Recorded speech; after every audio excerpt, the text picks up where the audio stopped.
Attention mga SSS pensioners, second tranche 1,000 pesos pension increase, ibibigay na ba o ipapatupad na ba sa buwan na ito ng June 2026? Ang pinaka-latest update ating aalamin na.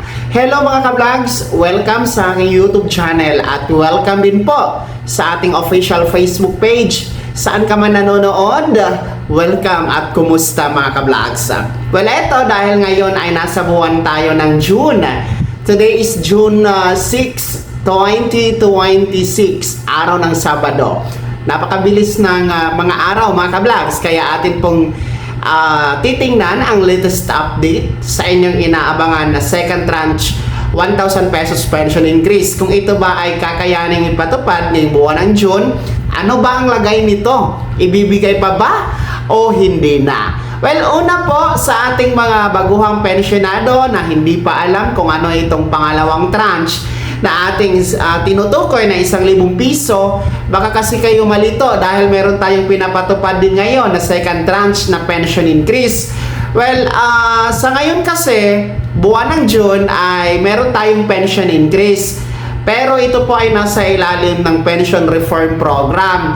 Ito po ay hindi 1,000 piso, kundi by percentage ito. Kung saan ang ating mga retiree and disability pensioners makakakuha ng 10% pension increase. Samantala, yung ating mga survivor pensioners, makakakuha din po kayo ng 5% na dagdag pension. So yun po yung pension increase na ipapatupad sa buwan na ito ng June under the pension reform program.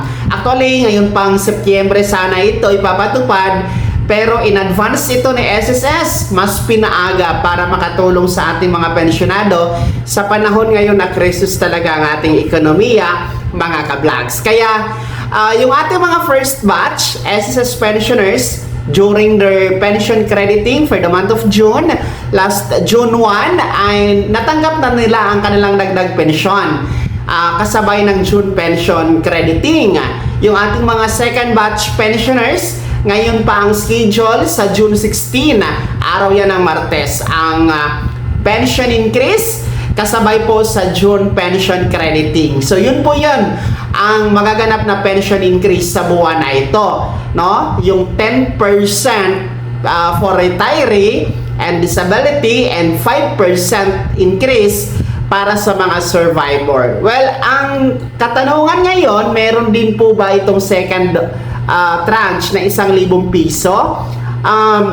Uulitin ko, huwag kayong malito sa pagkakaiba ng dalawa. Hindi po sila magkapareho. Kasi nga, ang second tranche na 1,000 piso na tinutukoy natin ay nakafix ito sa 1,000 piso mga ka-vlogs. Kumbaga, hindi siya 10%, hindi 5%, kundi lahat ng mga pensyonado, anuman ang kategorya ng inyong pagiging pensyonado, mababa hanggang pinakamataas na pension monthly, pantay po na 1,000 piso ang dagdag under the second tranche, no? Yun yung pagkakaiba lang talaga nila. Ang unang tranche po dito sa 1,000 piso, matagal nang ginanap o matagal nang pinatupad. Last 2017 pa. Ito po ay during sa panunungkulan pa ni dating Pangulong Rodrigo Roa Duterte.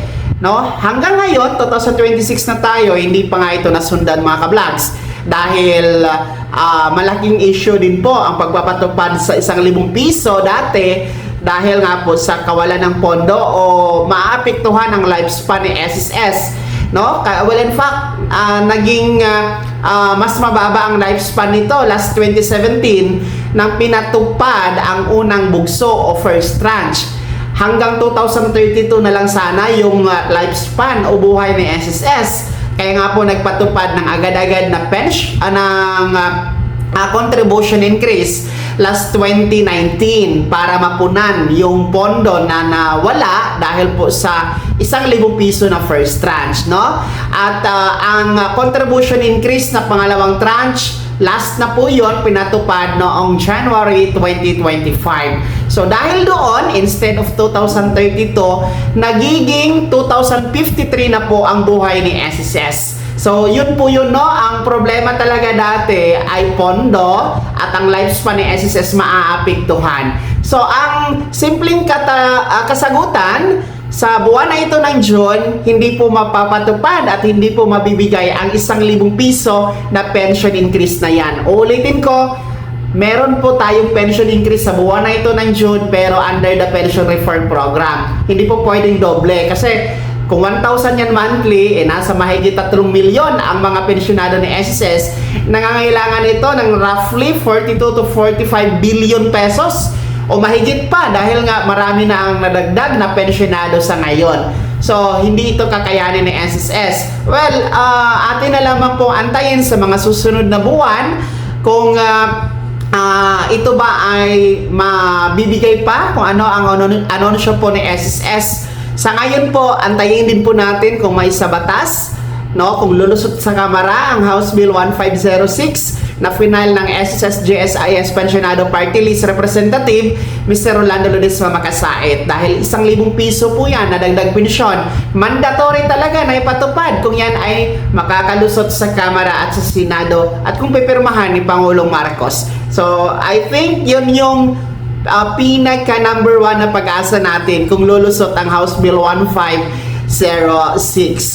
Well, wag kayo maniwala sa mga bali-balita na di umano merong 1,000 piso dagdag pensyon, yung second tranche, no, ngayong buwan ng June. Yan po ay fake news, hindi yan totoo. No, manatili nakatutok lamang sa mga updates ni SSS o di kayo dito sa ating official Facebook page and sa ating YouTube channel dahil tayo po ay nagbibigay ng tamang updates para po sa inyong inaantay na second tranche 1,000 pesos pension increase. Pero ang dalangin natin, sana ito ay maibigay pa, sana ito ay meron pang pondo, no, na ilalaan sa SSS nang sa ganun matikman nyo din po ang second tranche 1,000 pesos pension increase. Kaya naman mga pensionado ni SSS, ano po yung comment at reaction sa balitang ito? At kayo ba ay naniniwala pa na maipatupad pa, maibigay pa ang second tranche 1,000 pesos pension increase? Ibahagi niyo po sa comment section na nasa baba, pakilakip ng buong pangalan at kung taga saan kayo. Maraming salamat sa panonood, happy weekend, mag-ingat mga ka-vlogs.